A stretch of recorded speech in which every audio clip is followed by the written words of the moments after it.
ada di mana. Nah, kalau dugaan saya Pak Rudiana adalah pelakunya, atau dia tahu siapa pelakunya, maka tanggal 28, 29, 30 idealnya para pelaku membersihkan TKP. Nah, kira-kira seperti itu.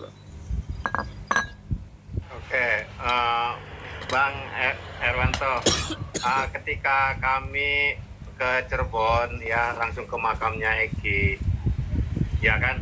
Setelah ke makamnya Eki, di situ kita ditegur ya sama yang penjaga makam. Memang khususon itu penjaga untuk makamnya Eki, karena gini ya, makamnya Eki itu ada di Gang Mawar di pemakaman umum, tapi di dalam petak ya, di pagar di petak ya, itu menjadi makam keluarga ibunya ibunya Eki ya, yang karena itu kan dekat sama ini di Jatiwangi, itu dekat sama rumah neneknya di situ. Nah, jadi intinya seperti ini. Ketika kami mencari informasi di sana, kita dilarang dengan alasan tidak boleh memfoto ataupun memvideokan tanpa izin, kan begitu. Tapi kalau untuk berdoa ataupun untuk istilahnya memberikan berziarah seperti biasa, ya silakan dan sah-sah aja. Kami tanya, Anda siapa? Saya bukan siapa-siapa, tapi saya diamanahkan sama Pak Rudiana. Dia bilang gitu. Dari Pak Rudiana atau dari siapa? Dari Pak Rudiana, dia bilang kan begitu. Oh iya, oke, kita hargain itu. Nah, sekarang Pak Rudiana di mana? Kita tanyakan. Oh, nggak tahu saya. Kalau begitu saya tanya, Ibu Rudiana di mana? Oh, saya juga nggak tahu tentang itu, kan gitu. Jadi intinya gini, ketika kami cari tahu tentang Rudiana, itu sangat sulit sekali informasinya, sangat sulit. Bahkan saya juga sempat ke Kapolsek Kapetakan menanyakan tentang keberadaan Pak Rudiana, itu juga tidak ada informasi, baik dari penjaga yang piket di sana maupun yang ada di sekitaran warung juga di sana. Itu sulit sekali untuk mendapatkan informasi. Sudah itu jangankan untuk yang di wilayah tersebut yang dekat gitu ya, untuk warga-warga Cirebon pun sebenarnya ini ya, saya pikir terlalu banyak yang ditutupin juga. Bukan ditutupin, mungkin belum berani untuk speak up lebih luas. Nah, ini kan tanda tanya, ada apa ini gitu. Kenapa mereka itu begitu ketakutan, seolah-olah Rudiana ini adalah raksasa yang besar gitu, yang sangat menakutkan gitu kan.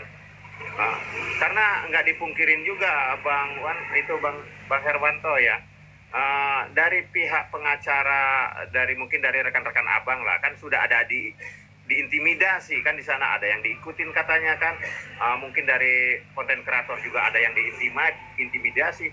Berarti dukungan dari masyarakat, oknum-oknum prajuritnya Rudiana ini sebenarnya masih bergerak ini, kekuatannya mungkin masih ada di situ, sehingga kami itu berharap gitu ya, ayo warga Cirebon berjuang dong seperti kami gitu, bersuaralah seperti kami.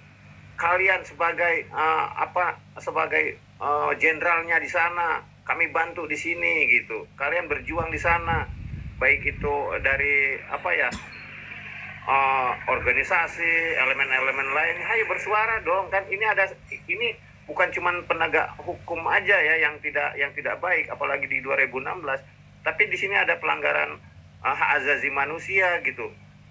Sampai anak 7 terpidana ini dianiaya, sampai diberikan minum air kencing segala. Bahkan ini disebut dan disampaikan di pengadilan loh. Ya, seperti nama Gugun, nama siapa itu si Aris itu. Ya seharusnya mereka ini kan jadi awal petunjuk menurut saya, karena sudah disuarakan di persidangan. Nah, sampai saat ini kan tidak ada gitu penelusuran sampai di sana. Kenapa waktu si Linda kerasukan Korin itu langsung ditanggapi, langsung menjadi awal penyidikan. Sedangkan ini yang disuarakan di dalam persidangan tidak menjadi bahan awal penyidikan gitu. Harusnya ya berpikirlah gitu, baik itu dari Polres Cirebon, Polda, bahkan mungkin didengar juga sama Kapolri. Harusnya kan kita berharap ada pergerakan loh gini. Ya mungkin apa yang saya sampaikan ini mungkin Bang Hermanto bisa merasakan gitu, bahwa ada intimidasi. Sampai sekarang pun masih ada intimidasi. Prajurit Rudiana ini masih bergerak masif. Entah itu yang disiapkan sama Rudiana ataupun sudah disiapkan orang yang di belakang Rudiana gitu. Mungkin begitu Bang Hermanto, mungkin bisa menjabarkan itu, menjelaskan itu. Ya, memang ya saya juga sebenarnya sangat kecewa juga ya sama orang Cirebon ya, terutama terutama DPRD-nya kelihatannya sariawannya kepanjangan nih, sariawannya kepanjangan, nggak diobat-obatin. Jadi ada warganya yang sedang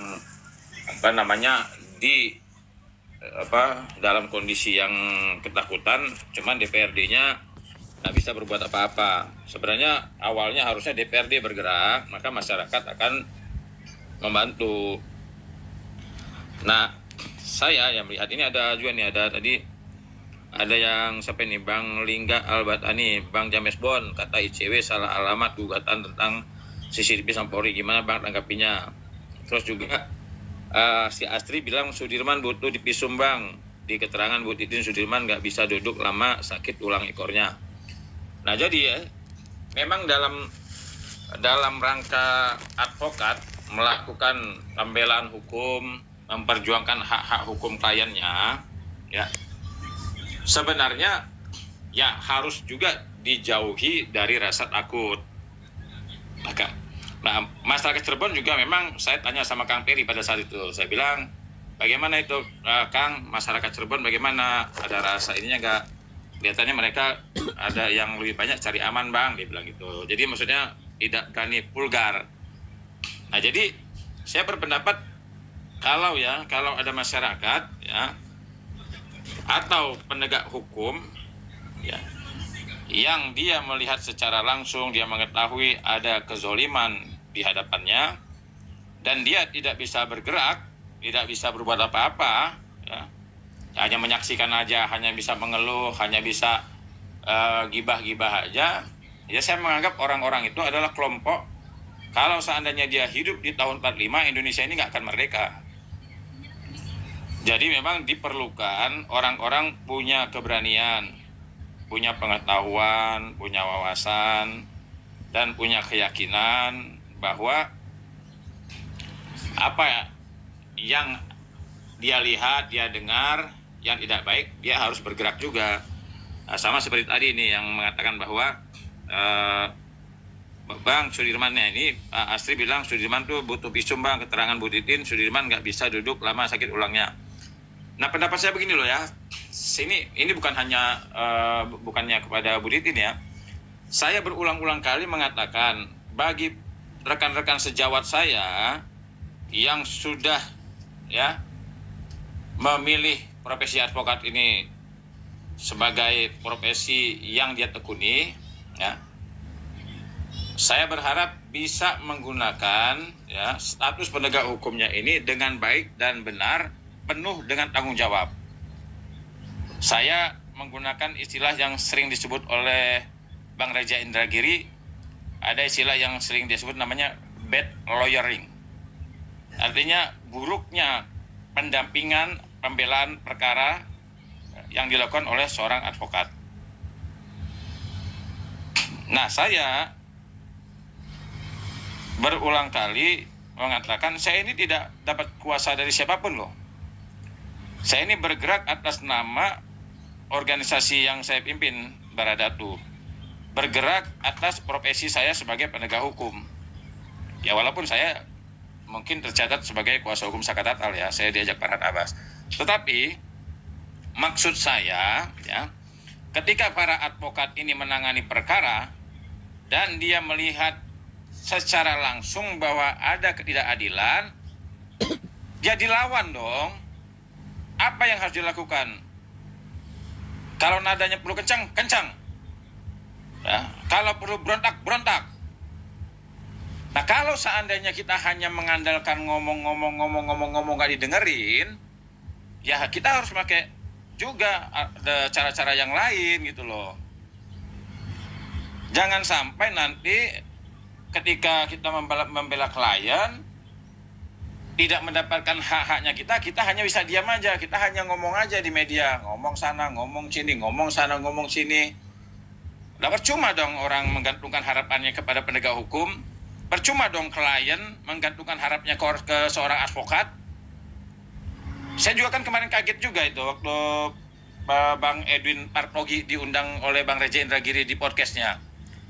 Saya kaget gitu, Bang Partogi itu mengatakan bahwa dari 2016 Ibu Titin itu tidak mendapatkan berkas perkara zakat atal. Lah ini bagaimana saya bilang? Nah terus 2016 itu Bu Titin ngebelanya pakai apa? Kalau memang berkasnya nggak dikasih setelah kita minta, dobrak aja itu ruang hakim, dobrak aja ruang panitera gitu loh. Kita penegak hukum, tujuan kita mau menegakkan hukum. Kalau ada yang menghambat, ya, kalau ada yang menghambat berarti dia menghambat penegakan hukum, lawan. Kan saya bingung juga. Kalau seandainya berkas zakat atal sudah diminta, bahkan dikasih berkasnya si Ripaldi katanya. Nah terus di pengadilan mau berkas mana yang digunakan untuk dasar melakukan pembelaan? Lentera keadilan, iya P19.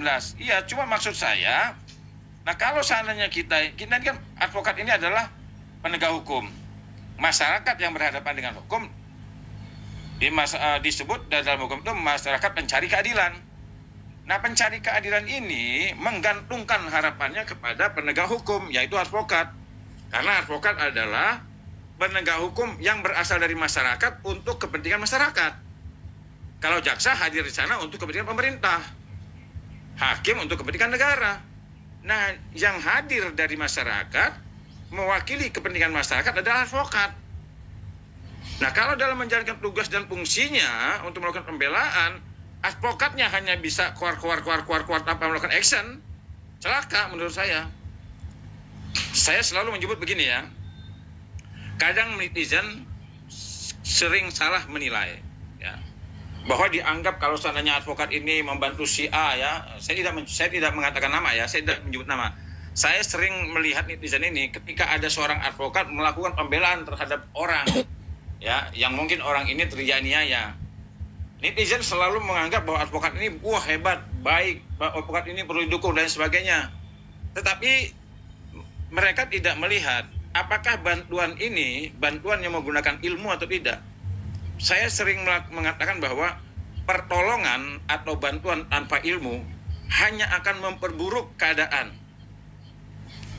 Ya, kalau kita melihat ada ikan jatuh dari akuarium, ya, kita lihat kelepak, kita nggak perlu dikasih dia selimut, kita nggak perlu kasih dia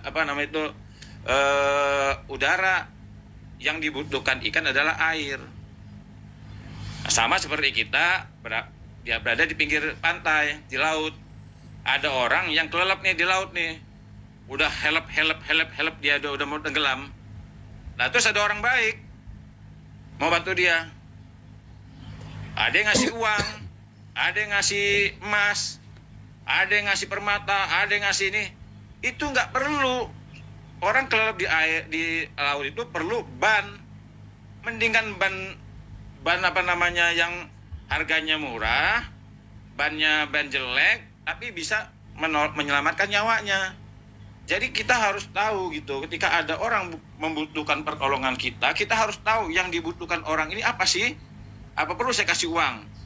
Apakah perlu saya kasih permata? Apakah saya perlu kasih ini permata dan lain sebagainya, berlian? Nah, yang dibutuhkan orang itu adalah ban pelampung. Nah, jadi saya juga kurang setuju ya kalau seandainya juga ada seorang advokat, ya, begitu didengar dia nggak berberkas, ya saya sudah minta saya begini, tapi kamu upaya kencengnya nggak ada gitu loh, kenceng aja. Nah, kan kalau perlu kayak Alpin Lim itu nggak apa-apa. Saya juga pakai gaya seperti itu kok sama. kadang-kadang ya pejabat-pejabat kita ini kan mental harus digebrak dulu. Saya di Menko Polhukam waktu pertama kali saya turun ke lapangan, saya gebrak itu Menko Polhukam. Begitu saya gebrak baru jalan dia. Nah, jadi kadang-kadang kita memang harus benar-benar menunjukkan bahwa ketika kita sudah berani menegakkan hukum, jangan ragu-ragu. Siapa yang menghalang-halangi terkait dengan penegakan hukum, hajar, sikat. Nah, agar apa? Agar orang yang ditolong ini benar-benar dia merasa dilindungi, benar-benar merasa dibela, benar-benar merasa diperhatikan. Sama seperti sekarang perkaranya si Sudirman. Banyak juga kemarin yang kirim pesan ke saya, Bang tolongin Sudirman, Bang tolongin Sudirman, Bang Sudirman. Saya langsung membuat video. Saya siap mendampingi dan memberikan bantuan hukum kepada Sudirman secara cuma-cuma kalau memang dia tidak ada pengacaranya.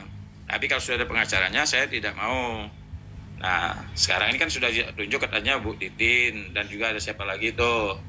Nah, sekarang ya walaupun netizen ini minta tolong bang, saya nggak bisa berbuat apa-apa. Ya sampaikan aja ke Bu Titin sama teman-teman yang lain yang megang perkara ini.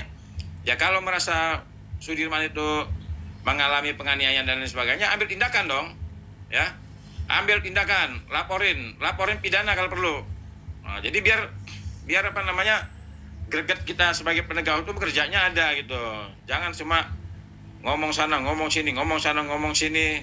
Harus aja. Kalau menurut saya gini, intinya sebagai penegak hukum harus menunjukkan keberanian dalam upaya menegakkan hukum. Tunjukkan kepada penegak-penegak hukum yang lainnya, penegak-penegak hukum yang buruk itu. Nah, kita tunjukkan bahwa kita dalam upaya melakukan penegakan hukum kita tidak ada kompromi. Nah, kira-kira begitu, Bang.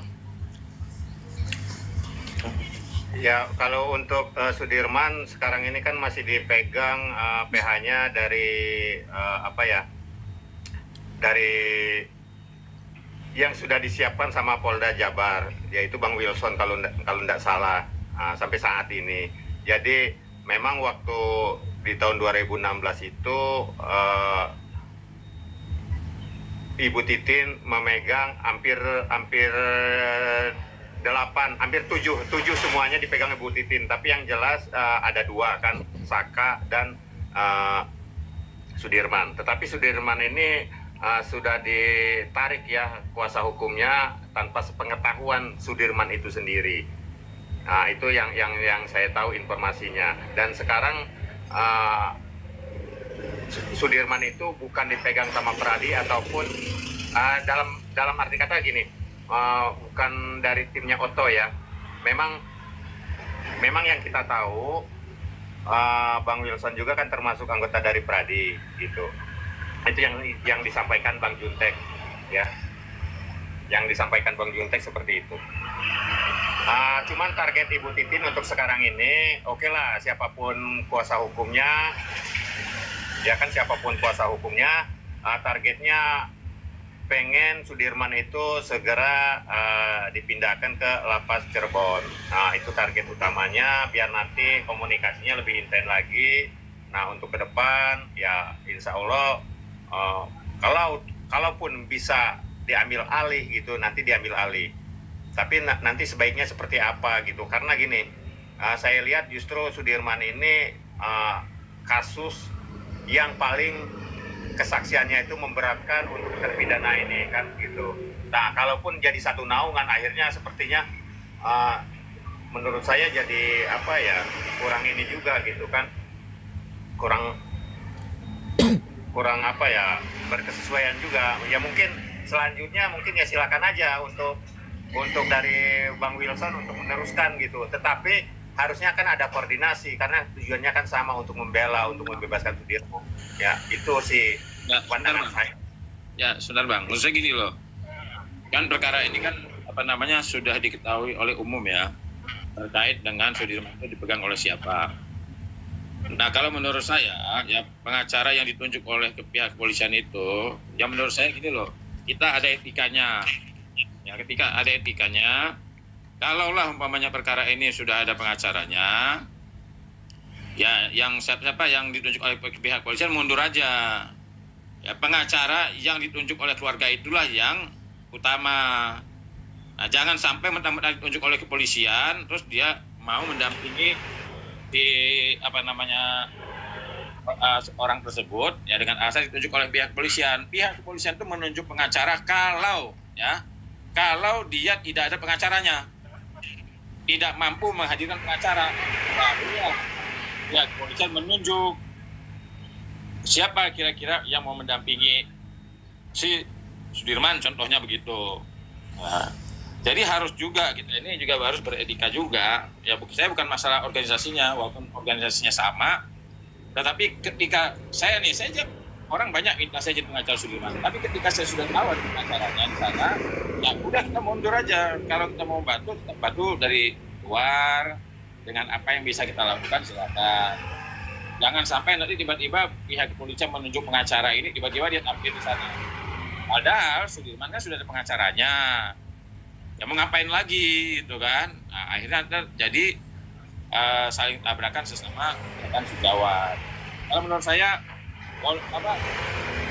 penasihat hukum yang ditunjuk oleh kepolisian mendingan mundur. Ya kalau dia tahu etika. Kalau dia tahu etika mundur. Nah, biarkan aja Sudirman menunjuk siapa pengacaranya. Nah, mau Bu Titin kayak atau siapa biar aja. Jadi jangan ditunjuk ya. Harusnya ngerti juga lah ketika orang bisa ditunjuk itu kalau dia nggak mampu, kalau dia nggak ada, terus disediakan. Kalau sudah ada mau ngapain gitu loh. Jangan sampai nanti jadi terjadi keributan gitu, apalagi satu organisasi lagi kan. Ya kira-kira seperti itu aja Bang. Cuma sekali lagi saya mengatakan bahwa udahlah advokat ini ya, menurut saya udah kerja yang benar, yang baik, ya gunakan etika ya, sesamarkan sejawat, jangan hasil tabrak-tabrakan. Kalau kira-kira sudah ada pengacaraan jangan diganggu. Ya, kalau mau bantu silakan bantu dari luar. Saya juga membantu ya, terpidana itu tidak harus jadi kuasa hukumnya. Harus kita gunakan pengetahuan kita, gunakan akal kita bagaimana. Ya, kenapa? Karena dalam penegakan hukum itu semua masyarakat punya kepentingan terhadap penegakan hukum. Jadi lakukanlah ya. Jadi kalau seandainya kita tukang beca nggak bisa berbuat apa-apa, ya sudah, menyuarakan sudah cukup. Nah, pada buru-buru menyuarakan saja sudah cukup, dukung sudah cukup. Ada dari LBH bergerak di kemanusiaan, silahkan. Ada yang seperti kayak Kang Deddy bikin video boleh. Jadi seluruh masyarakat tidak memandang profesinya apa. Kalau dalam upaya penegakan hukum silakan aja. Dia melakukan upaya, mengeluarkan pendapat dan sebagainya demi lahirnya keadilan. Gitu Bang. Oke Bang, mungkin ada satu lagi hal ini untuk untuk edukasi juga ya buat teman-teman kita yang di Cirebon ya. Karena ini sebenarnya unek-unek nih ya. Udah lama sekali Bang. Ya. Semalam juga saya teriak-teriak di Faktual bahwa ini loh ada suatu kasus di rumahmu, tapi kamu sendiri bukannya tidak peduli ya, tetapi kamu sendiri diam, seribu bahasa, sepertinya. Seharusnya bukan cuma kita sudah berteriak tentang penegakan hukum yang kita serukan yang ditujukan kepada Polres dan Polda Jabar dan Mabes Polri dan bahkan ke Kapolri sendiri untuk suara ini. Yang saya minta itu kan cobalah dari warga setempat, baik itu dari organisasi, baik itu dari aliansi, baik itu dari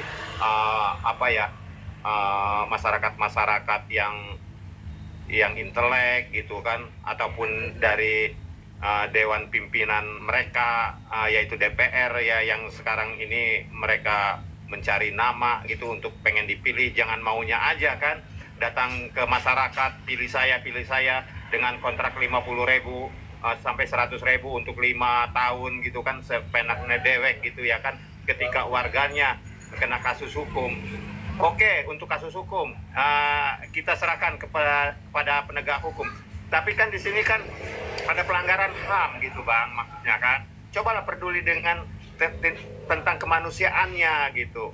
Entah itu ke 7 terpidana, entah itu kepada keluarganya. karena ini kan masyarakat kecil semua loh Bang. Maksudnya kan seperti itu Bang.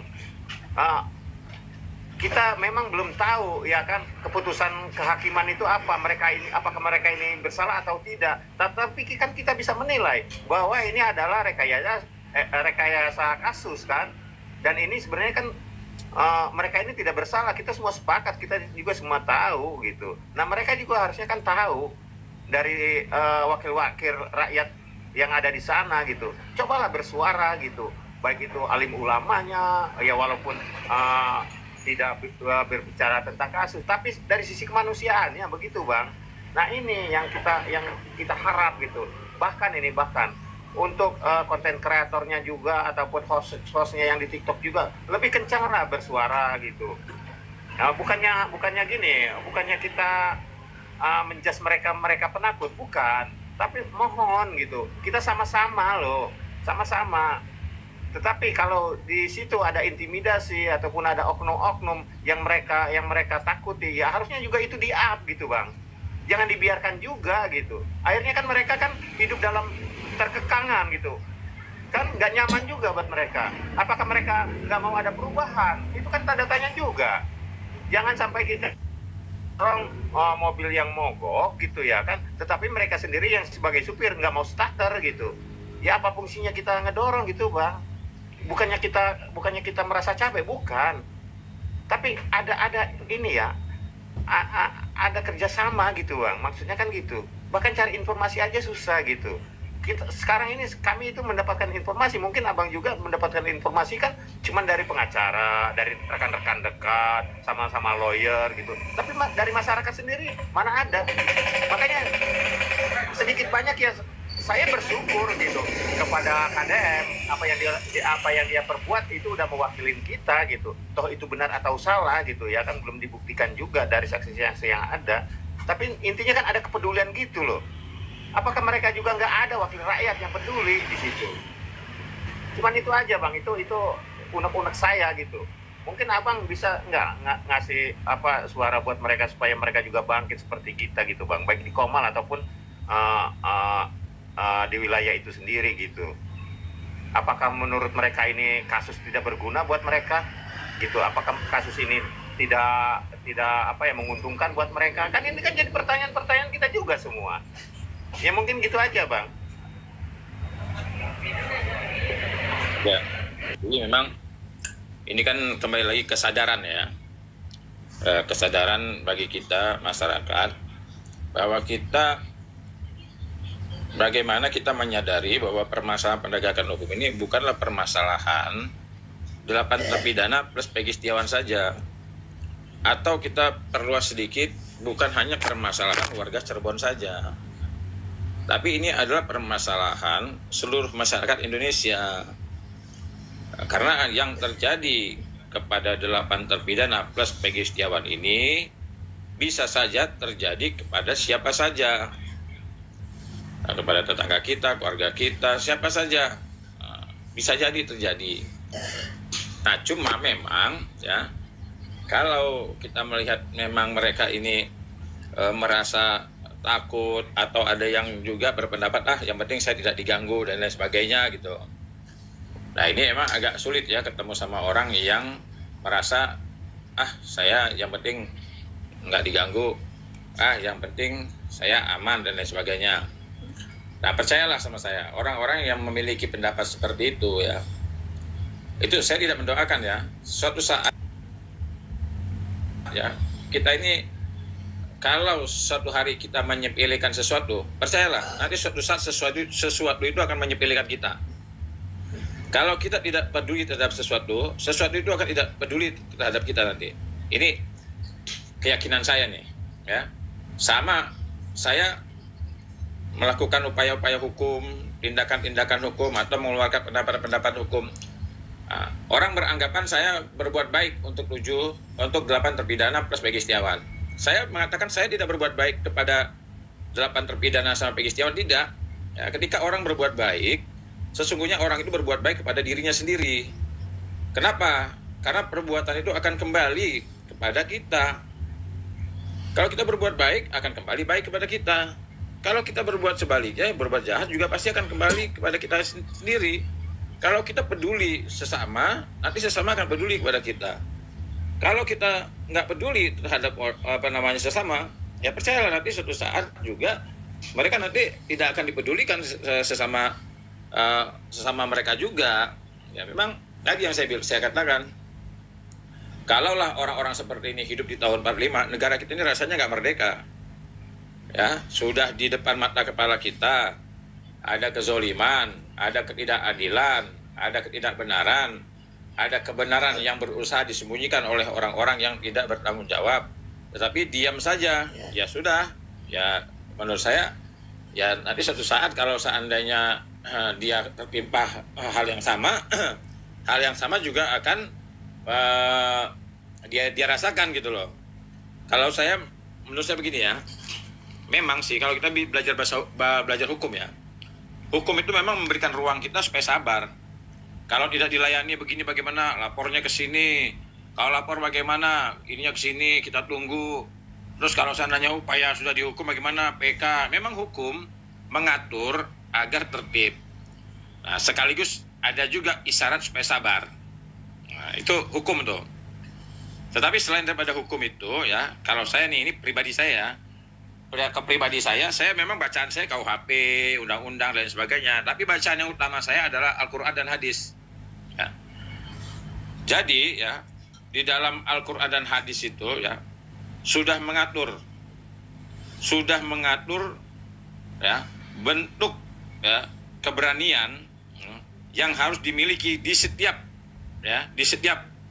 dalam jiwa setiap umat Nabi Muhammad dalam menegakkan keadilan.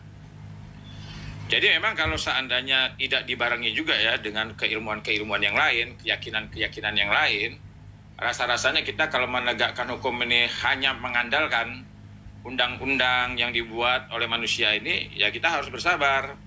Kalau ini kita diperlakukan seperti ini, upayanya harus begini, kirim surat begini, harus begitu. Tetapi rasa tidak pernah kita menunjukkan keberanian.